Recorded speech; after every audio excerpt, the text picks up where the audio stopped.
Welcome to the Mobilize section. Today, me and Robbie are going to take you through the hip and understanding the relationship of good hip function to the step up. So, just introducing the hip itself, as you can see Robbie demonstrating, it's this bony structure that comprises and connects your lower body to your torso. So what's very important about the hip is it's got a lot of big things attaching into it. You see the thigh bone connecting into the hip from the bottom, and then you see a whole vertebral column, the spinal structure attaching into and forming part of the pelvis structure. So the major muscles that also form a part of this are from the side of the body. You've got all the gluteal or butt tissue, which really influences the movement quality of things like step-ups and squats, anything which uses your pelvis really. And then you've also got your quads, which are the big muscles on the front of your thigh, and your hamstrings, which are the big muscles on the back of the thigh as well. All of that blends and melds into this huge area of bone, ligament, and muscle.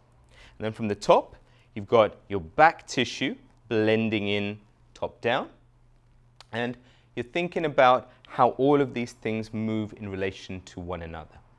So what we're going to do is we're going to look at the functionality of, in this instance, how your gluteal or butt tissue affects a step up.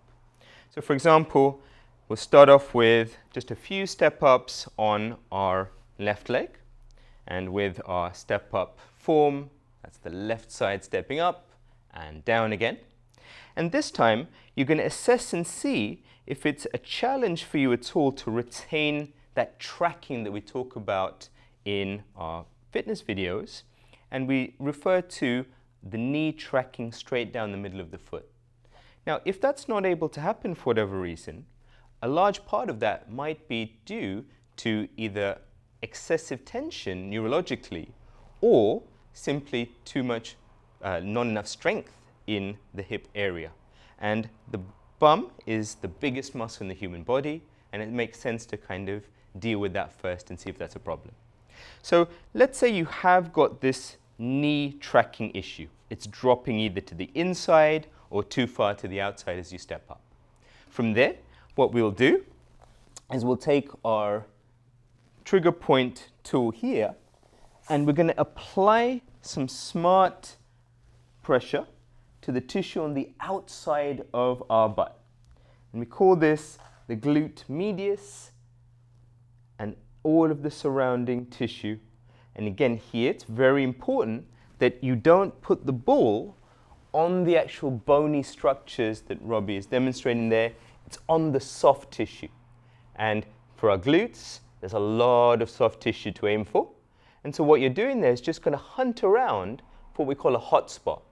And this is a spot where, as you kind of move into it, it's like, whoa, there's something interesting there. Again, we're always going to make sure this point is well said. If it's a sharp, direct, unnatural pain, doesn't feel quite right, don't just keep indiscriminately putting your weight into the balls. Go and find a medical practitioner who can give you proper guidance as to what's going on there. From here though, as you're just relaxing into it, focus on deep breathing, try and stay nasal breathing now, so you remain in a calm parasympathetic nervous system versus that kind of jacked up sympathetic nervous system. Let the tissue relax. Let it all just kind of dissipate.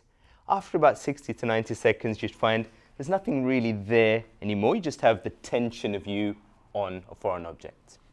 From there, come back to the testing movement, and now see, as you go through a couple of slow reps, are these step-ups slightly easier in terms of the knee tracking?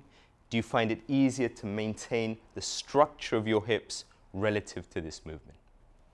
From there, you can also now explore providing some stretching input to that same area of tissue.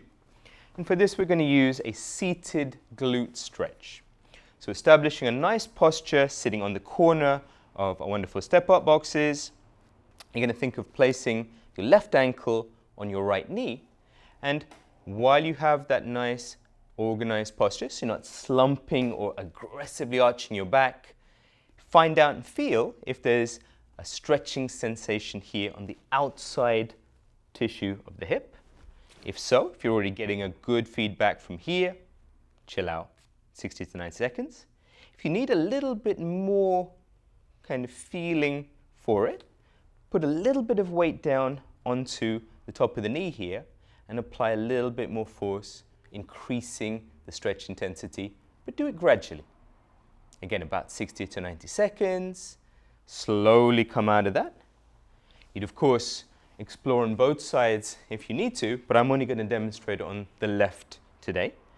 And then you're going to retest that base movement. And this is a really nice way of combining work to assist a movement and then getting immediate feedback to see if it actually does improve that movement quality. The more you do this, the more you'll get an individualized template for the joints which tend to get stiffer or tighter in your body, and also the joints which need more strengthening. So then, talking about strengthening, the final piece of this puzzle is to go into a hip flexed position. So that's going from this open to a closed position in the hip. So this angle now closes to about 90 degrees. And then with that, using the musculature in your own body, the stuff that we talked about at the beginning, the quads, hamstrings, butt, and core tissue, you're just going to squeeze and hold this position for 10, 9, 8, 7, 6, 5, 4, 3, 2, 1. What's interesting there to see is, for example, if you're not able to clear the box with that position under tension, it's going to be that much more challenging for you to exert force on the box height. So a good goal for you to aim for is that you can comfortably clear the box with tension. And then finally, let's put it all together. Keeping that tension that you just used in that final exercise, we've released some of the neurological tension just temporarily, so your brain thinks that there's nothing really preventing it now from squeezing into that tissue and applying force. And we've also provided, where necessary, a nice little stretch if that area is just feeling very tight. So those three in combination, does it improve your step up? Check it out. And if you need similar thing on the other side, go and immediately just watch the video again, but just do it on the right-hand side instead of the left. Really look forward to seeing you on the next joint education video for our Mobilize. See you soon.